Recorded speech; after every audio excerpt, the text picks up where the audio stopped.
दोस्तों, eastern India में पटना और भुवनेश्वर दोनों ही बड़े और विकसित शहर हैं। एक तरफ पटना है, जिसे ईस्टर्न इंडिया का दूसरा सबसे बड़ा शहर होने के साथ ही बिहार की राजधानी होने का गौरव प्राप्त है, तो वहीं दूसरी तरफ भुवनेश्वर है, जिसे उड़ीसा का सबसे बड़ा शहर होने के साथ ही उड़ीसा का राजधानी होने का गौरव प्राप्त है। दोस्तों, वहीं अगर दोनों शहरों की हिस्ट्री की बात करें तो एक तरफ जहां भुवनेश्वर को टेम्पल सिटी ऑफ इंडिया के नाम से प्रसिद्धि प्राप्त है और जहां आज भी 700 से ज्यादा मंदिर मौजूद हैं, वहीं दूसरी तरफ पटना अपने प्राचीन इतिहास के लिए पूरे भारत में प्रसिद्ध है। पटना शहर का इतिहास 600 ईसा पूर्व से शुरू होता है और यह शहर भारत के सबसे प्राचीन शहरों में तीसरा सबसे प्राचीन शहर है। दोस्तों, दोनों ही शहर अपने राज्य का कमर्शियल, एजुकेशनल, पॉलिटिकल और बिजनेस का हब है, जिस वजह से राज्य के अन्य हिस्सों से लोग यहाँ निवास करने आते हैं। दोस्तों, आज के इस वीडियो में हम पटना और भुवनेश्वर दोनों ही शहरों के हिस्ट्री के साथ साथ कुछ अन्य डाटाबेस की मदद से कंपैरिजन करने वाले हैं और जानने वाले हैं 2025 में ज्यादा विकसित और बेहतर शहर कौन है। वैसे आप ये वीडियो किस राज्य से देख रहे हैं, कमेंट में बताइएगा। तो चलिए वीडियो शुरू करते हैं। शुरुआत करते हैं दोनों शहर की हिस्ट्री से। दोस्तों, आधुनिक भुवनेश्वर सिटी को जर्मन वास्तुकार ऑटो कोनिग्सबर्गर ने डिजाइन किया था। कोनिग्सबर्गर द्वारा 1946 में इसका रूपरेखा तैयार की गई थी और फिर लगभग 3 साल बाद 19 अगस्त 1949 को इसे उड़ीसा का राजधानी बना दी गई। उससे पहले उड़ीसा की राजधानी कटक हुआ करती थी।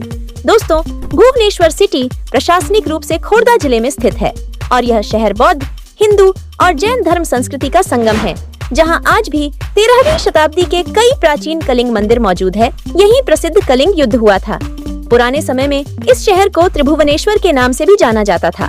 वर्तमान में इसे भुवनेश्वर के अलावा टेम्पल सिटी ऑफ इंडिया और उत्तर का काशी के नाम से भी जाना जाता है। दोस्तों, वही बात अगर पटना शहर की जाए तो पुरातात्विक अनुसंधानों के अनुसार पटना का इतिहास 490 ईसा पूर्व से शुरू होती है, जब हर्यक वंश के शासक अजातशत्रु ने अपनी राजधानी राजगृह से बदलकर पाटलिपुत्र यानी आज के पटना में बनाई थी।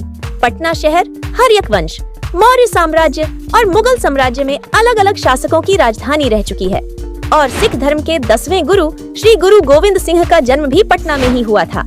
दोस्तों, गंगा नदी पर बसे इस शहर को कई नामों से जाना जाता है, जैसे कि पाटलिपुत्र, पाटलिग्राम, कुसुमपुर, पुष्पपुरी और अजीमाबाद। और वर्तमान समय में इस शहर का नाम पटना हिंदू देवी पटन देवी के नाम पर रखा गया है, जिनका आज भी पटना में मंदिर मौजूद है। दोस्तों, पटना सिटी में बहुत सारे फ्लाईओवर के होने के कारण इसे सिटी ऑफ फ्लाईओवर और हार्ट ऑफ बिहार के नाम से भी संबोधित किया जाता है। दोस्तों, वहीं अगर दोनों शहरों की क्षेत्रफल की बात की जाए तो भुवनेश्वर शहर का क्षेत्रफल 186 वर्ग किलोमीटर और भुवनेश्वर महानगरीय क्षेत्रफल, जो कि भुवनेश्वर नगर निगम के अधीन आता है, उसका क्षेत्रफल 1110 वर्ग किलोमीटर है। वही बात की जाए पटना की तो पटना शहर 250 वर्ग किलोमीटर में फैला हुआ है और पटना महानगरीय क्षेत्रफल, जिसे पटना नियोजित क्षेत्र भी कहा जाता है, वह लगभग 1167.4 किलोमीटर एरिया में फैला है। वही बात की जाए दोनों शहरों की जनसंख्या की तो भुवनेश्वर की जनसंख्या 2025 में लगभग 12,60,000 रहने का अनुमान है। वहीं पटना शहर की जनसंख्या की बात करें तो 2025 में पटना की जनसंख्या लगभग 27 लाख रहने का अनुमान है। यानी जनसंख्या और एरिया के मामले में पटना भुवनेश्वर से आगे है। दोस्तों, वही बात अगर एजुकेशन और लिटरेसी रेट की जाए तो भुवनेश्वर शहर का लिटरेसी रेट 2025 में 91.87% है। वही पटना शहर का लिटरेसी रेट 2025 में लगभग 83.53% है। यानी लिटरेसी रेट के मामले में भुवनेश्वर पटना से काफी आगे है। वही बात अगर सेक्स रेशियो की जाए तो भुवनेश्वर में प्रति 1000 पुरुषों पर 890 महिलाएं हैं। वही दोस्तों, अगर पटना की सेक्स रेशियो की बात करें तो पटना में प्रति 1000 पुरुषों पर 885 महिलाएं हैं।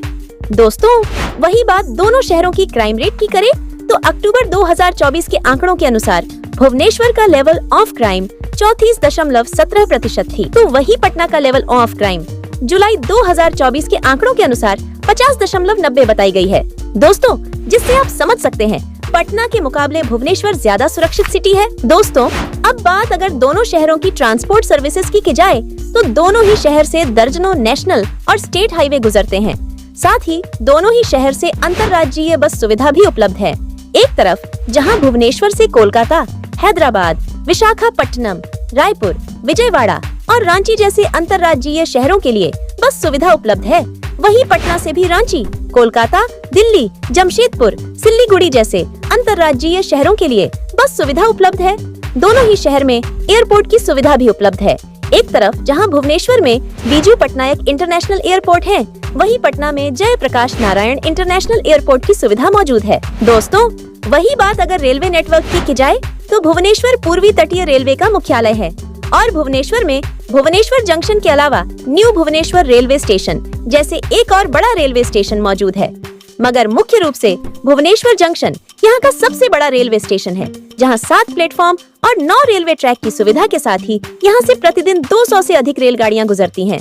दोस्तों, वही बात अगर पटना शहर की रेलवे नेटवर्क की बात की जाए तो पटना में पटना जंक्शन के अलावा पाटलिपुत्र जंक्शन, राजेंद्र नगर टर्मिनल, पटना साहिब और दानापुर जैसे बड़े रेलवे स्टेशन मौजूद है, जिसमें पटना जंक्शन पटना का प्रमुख रेलवे स्टेशन है और पटना जंक्शन पर 10 प्लेटफॉर्म और 15 रेलवे ट्रैक की सुविधा उपलब्ध है और पटना से हर दिन लगभग 300 से अधिक रेलगाड़ियां गुजरती है। दोस्तों, अब बात अगर मेट्रो ट्रेन सुविधा की जाए तो पटना में मेट्रो सेवा का आरंभ 2025 में शुरू हो जाएगी, जबकि भुवनेश्वर में मेट्रो सेवा की शुरुआत 2027 में शुरू होने की संभावना है। यानी ट्रांसपोर्टेशन की सुविधा में कहीं न कहीं पटना भुवनेश्वर से आगे दिखाई देता है। वही बात अगर पर कैपिटा इनकम की जाए तो 2024 के आंकड़ों के अनुसार भुवनेश्वर की प्रति व्यक्ति आय लगभग 1,61,437 रुपया प्रति व्यक्ति प्रति वर्ष था। वही बात अगर पटना की पर कैपिटा इनकम की जाए तो 2024 के आंकड़ों के अनुसार पटना का प्रति व्यक्ति आय लगभग 1,31,100 रुपए प्रति व्यक्ति प्रति वर्ष था।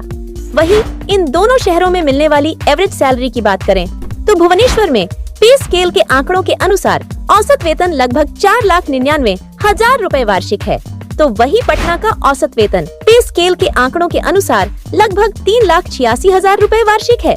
यानी पर कैपिटा इनकम और औसत सैलरी के मामले में भुवनेश्वर पटना से आगे है।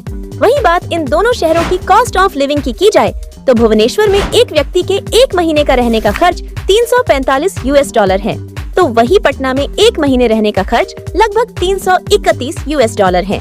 यानी पटना भुवनेश्वर से सस्ता शहर है। दोस्तों, वही इन दोनों शहरों की प्रमुख आईटी कंपनियों की बात की जाए तो भुवनेश्वर में आपको टेक महिंद्रा, इन्फोसिस, TCS और विप्रो जैसी बड़ी टेक कंपनियां देखने को मिलेगी। वही पटना में आपको टेकासॉफ्ट, TCS, CB जैसी बड़ी आईटी कंपनियां देखने को मिलेगी। वही अगर स्वास्थ्य सुविधाओं की बात करें तो दोनों ही शहरों में एम्स जैसे बड़े मेडिकल हॉस्पिटल उपलब्ध है। दोस्तों, वही एनवायरनमेंट की बात करें तो भुवनेश्वर शहर का एयर क्वालिटी पटना के मुकाबले काफी बेहतर है और हरियाली के मामले में भी भुवनेश्वर सिटी पटना से ज्यादा बेहतर है, जिसके पीछे का एक कारण है भुवनेश्वर को नियोजित तरीके से बसाया गया है। वही इन दोनों शहरों के कुछ टॉप टूरिस्ट पैलेस की बात करें तो भुवनेश्वर में लिंगराज मंदिर, Nandankanan zoological park, Odisha state tribal museum, Udayagiri and Khandagiri caves जैसे दर्जनों टूरिस्ट पैलेस मौजूद है। वही पटना में पटना म्यूजियम, गोलघर, संजय गांधी जैविक उद्यान और पटना तारामंडल जैसे दर्जनों टूरिस्ट पैलेस मौजूद है। दोस्तों, कुल मिलाकर देखा जाए तो दोनों ही शहर अपने हिसाब से काफी बेहतर और विकसित हैं। वैसे आपको इन दोनों में से कौन सा सिटी बेस्ट लगता है? कमेंट में बताना। मिलती हूँ अगले वीडियो में।